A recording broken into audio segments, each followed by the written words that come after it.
अशी करून राहुरीला जायला निघालो. श्राव मात्र मामाजवळ पुढं जाऊन बसली. राहुरीमध्ये गेल्यानंतर मस्त खाऊ घ्यायला थांबलो, चहा घेतला. श्रावला मामाजवळ सोडून आम्ही पुढं नगरला जाणार होतो. बाबांची वाट बघत बघत तिथं थांबलो. त्यानंतर आम्ही निघालो.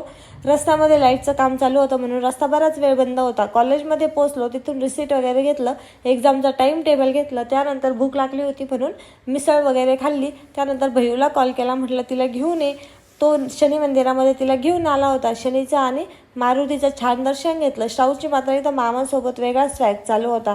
आज आम्हाला कोहळं घ्यायचं होतं, सो कोहळं वगैरे घेतलं. दिदूला खाऊ घ्यायला गेलो आणि पेस्ट्री वगैरे घेता घेता श्राव पण पप्पांना सांगत होती की कोणती घ्यायची, ती पण त्यांना चॉईस करू लागत होती.